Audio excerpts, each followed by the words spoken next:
Hey everybody, KC here.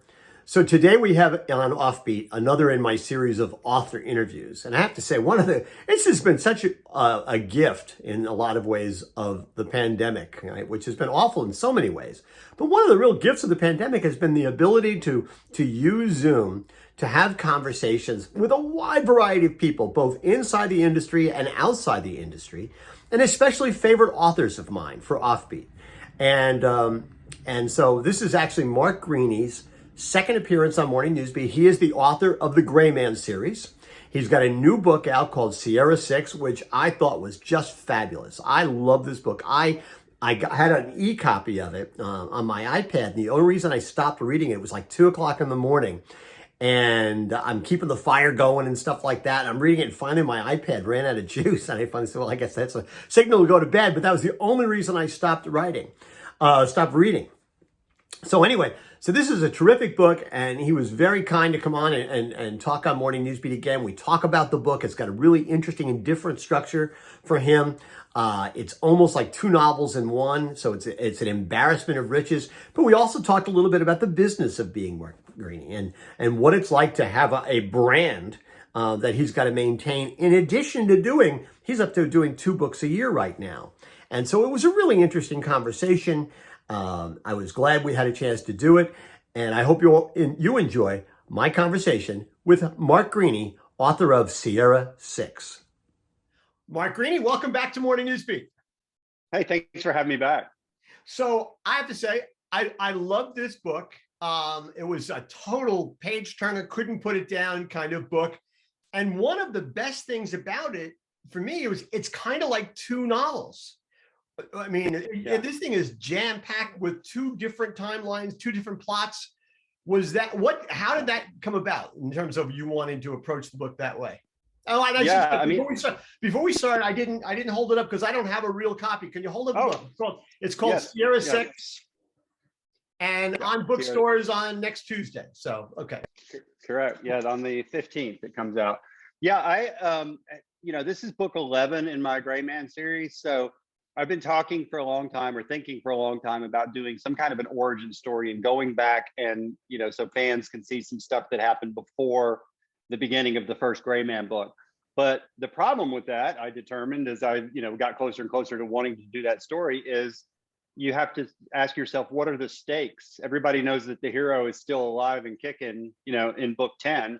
So if you go back before book 1, how do you make that exciting? So I just decided to make 2 different timelines. You see my hero, Court Gentry, 12 years ago. He's a 25-year-old CIA officer who's working as a paramilitary. And you also see him in the present, where he's like more world weary and he's just a little bit older guy, and he's working as a freelance assassin. But the 2 stories are interwoven. There's blowback from the past that affects the present. So that's a way to keep the stakes high. But you're exactly right. It's a 165,000 word novel. So I say it's basically 2 80,000 word novels, interwoven together. How did you write it? Did you write the 2 novels separately and then decide to intermingle them, or did you write them as we're reading them?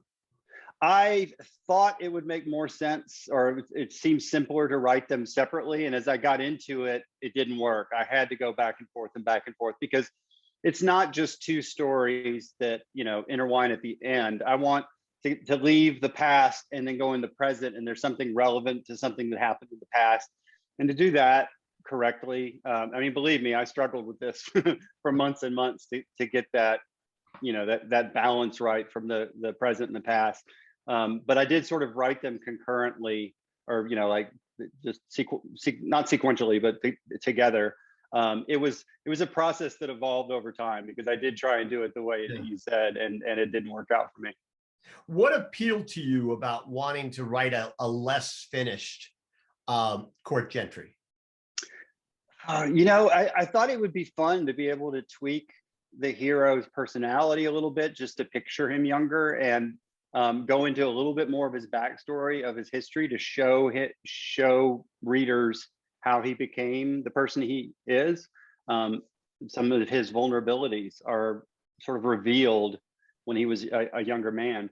So not just Court, but there's another character, Zach Hightower, who is part of the series, and you see him introduced in Sierra 6 as well 12 years ago. And I kind of wanted to, you know, turn the dial on his personality, because he's pretty much a funny, sarcastic guy. He's a little bit of comic relief. But 12 years ago, he was the head of a CIA paramilitary operations team. It's right in the middle of the global war on terror. He's lost men recently, you know, in combat. So it wouldn't make sense for him to have that sort of like, you know, happy-go-lucky mood. So I kind of skewed his personality a little bit too. So it was actually fun to see these characters that I've been writing for 10, 12 years now, see them as younger men. Yeah, there was a line, and I'm not going to give anything away, but there's a line I actually wrote down, and it comes towards the end of the novel, and it's in the stuff that was happening 12 years ago. Right. And you wrote about Court. He let his walls thicken and his heart chill.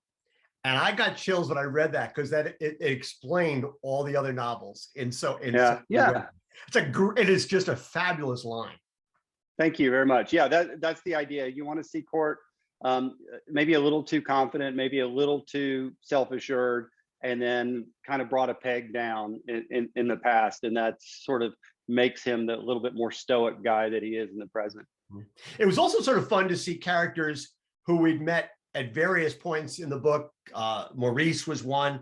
Yeah. Characters we've heard about, stuff like that. Yeah. Let's see, who else was there? There was Hanley and Danny Carmichael. And, Danny Carmichael, guys like that. And you said, oh, okay. You just saw them a different perspective, and you know what's going to happen with them, but it was fun to see earlier incarnations. Yeah, it's super important for me that every book is a standalone novel. So if someone hasn't read the Gray Man series, they can pick up book 11 and very much, you know, see it. Almost, it's a good book to start the series with, because it does show kind of the first time that, you know, in history that's been written of my hero. But also, you know, it brings people up to speed that don't know the series. But if you have read all 10 or 11 books, or some of them or whatever, you will see these almost Easter eggs, these characters that you've seen in other books interacting in the past. How much did you know going in? Was everything that, in terms of backstory, sort of fully formed in your mind, or did you have to do a lot of invention? And then let me ask a second part of that question, which is, was there stuff that had to be careful not to violate things that you had written earlier? And I asked that question in part because I interviewed Robert B. Parker a bunch of times. And one of the things that I remember in his early novels, he used to talk about his mother.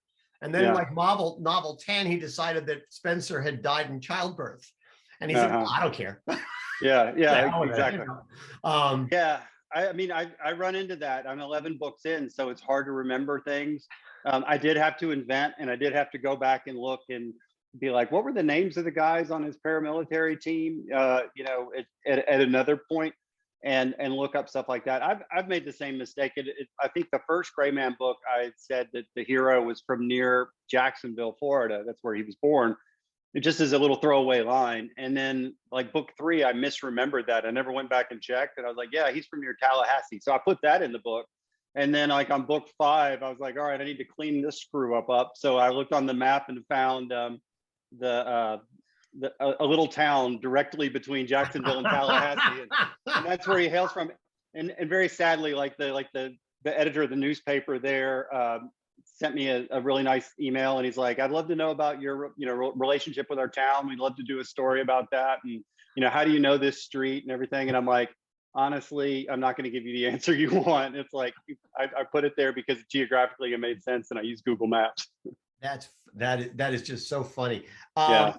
Do you have any intentions of like going back and maybe doing this again? Because there's still things we don't know everything about in Court that you've hinted at and given a taste of, but you've never totally explained in terms of Gentry's background. Yeah, I think I will do it again eventually.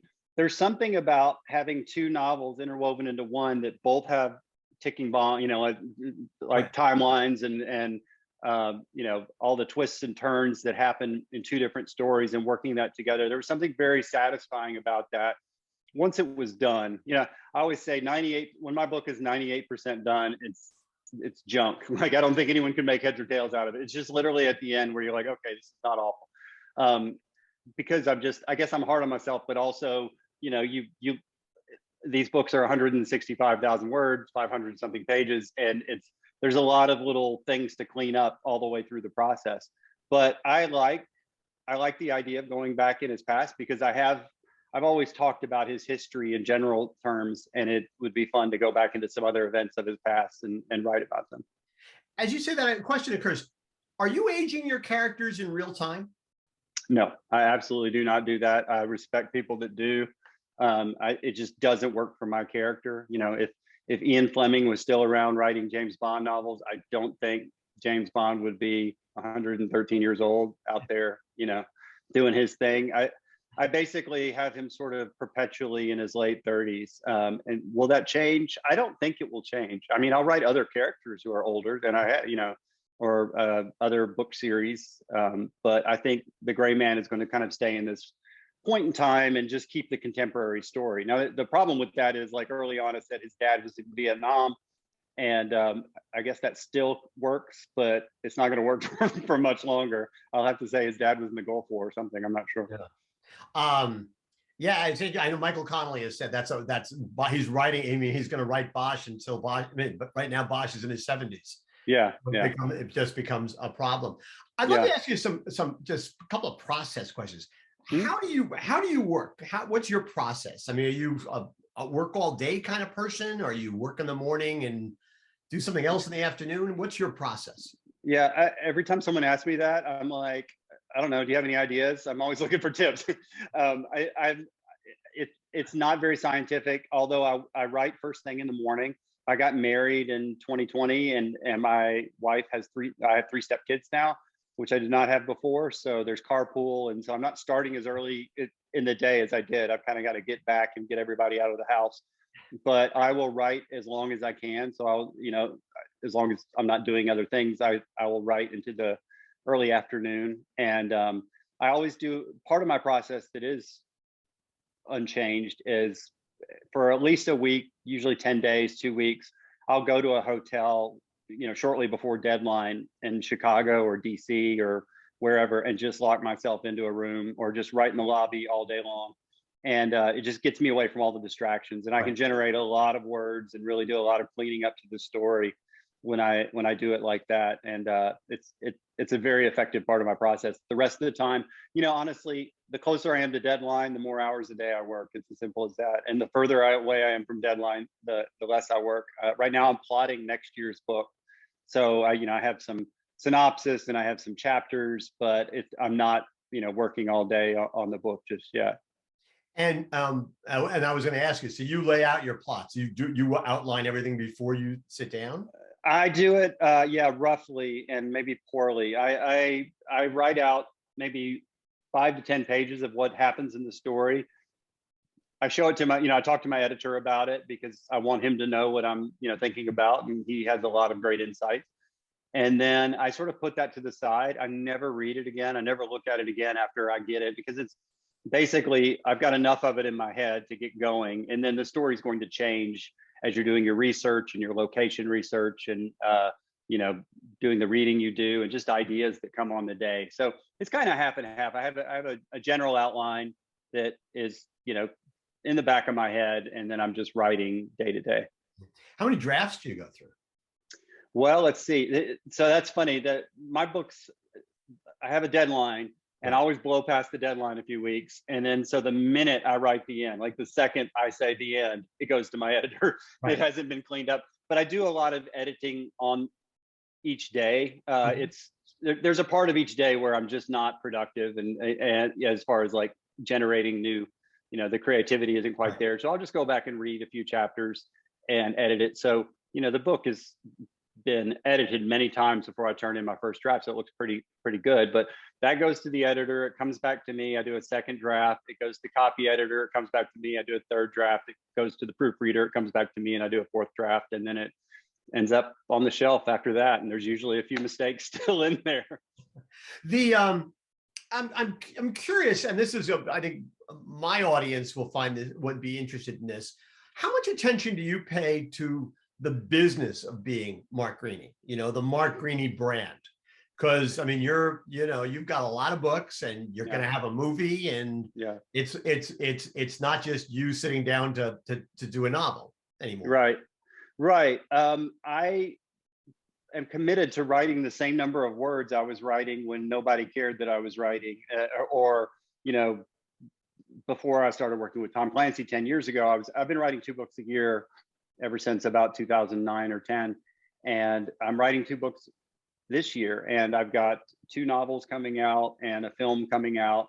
And as I just said, I have a family now, so it gets tougher and tougher, and I get less and less focused with the business aspect of it. But I have a fantastic agent, I have a fantastic editor, and my younger brother works with me. He's sort of my manager, and he handles all the things that takes me away from writing, but he also handles all the things that I was just ignoring for years, because I feel like I've been perpetually busy writing books since about 2010. So in terms that my audience would relate to, you pay attention to the core brand proposition, and you delegate the stuff that other people are going to do better than you do. Yeah, and that's true. They absolutely do it better than me. And like my brother said, when he started working with me, it's like, if I work with you and you're able to write a little bit more, or a little bit, less stressfully, and get your things in on time, maybe write an extra project every 5 years or something, then he'll have done his job. But I said I'm basically running a multi-million-dollar business out of my backpack at a coffee shop, which is what I did for 10 years. It wasn't always a multi-million-dollar business, but as far as the sales of the books and whatnot. And so now my brother is very professional and very adept, and so he can take over that, and I can just focus on writing and creating. So I do have to ask you, as we wrap up here, have you seen the movie?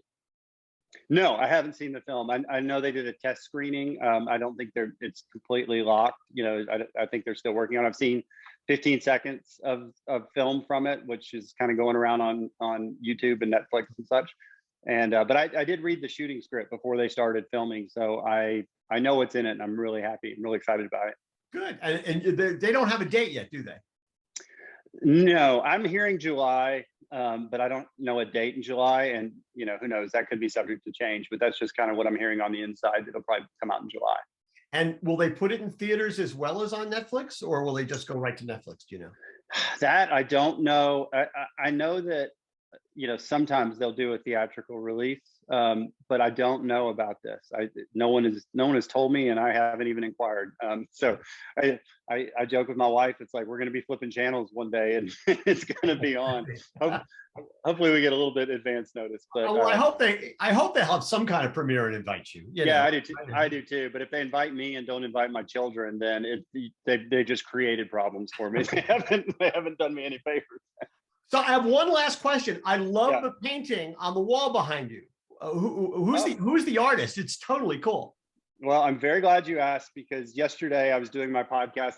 This is my dining room. I have an office behind the house, but our power's been out from an ice storm for 7 days. We have a generator that operates most of the main house. So this is not where I normally do these from, but I did one yesterday, and the podcaster asked me who the artist was, and I kind of looked over my shoulder. I'm like, I don't know. My wife puts all the art up, and I don't really know who the artists are. And then when I got up after the podcast, I was like, I should check in case someone else asked me. And my wife painted this, and so I was like instantly in the doghouse, because I had to tell her that the paint. The guy asked. Know that. I don't. Well, I can point out 10 of her other paintings, but there's 75 paintings. My wife is an artist, and she acquires a lot of really cool art too. So this isn't normally her style. Normally she paints in brighter resins or whatever. So when I looked at that at first glance, I did not remember that it was hers. But yeah, I'm going to be paying for that for a while. So I'm glad you asked. I'm glad I was able to clear it up on a subsequent podcast. And this will be the one that I make her watch. There you go. Tell your wife I love her art. Oh, I will. She'll appreciate that. Anyway, well, listen, hold the book up one more time. Yeah. You would. Sierra 6 by Mark Greeny. I love the book. I recommend to my audience that they look at it because it is just terrific. So Thank good you luck with so it. much. I appreciate it. Thanks for having me on again. Great to see you. Listen, next book. I'll talk to you in a year or whenever. Terrific. Take care. You bet. Thanks.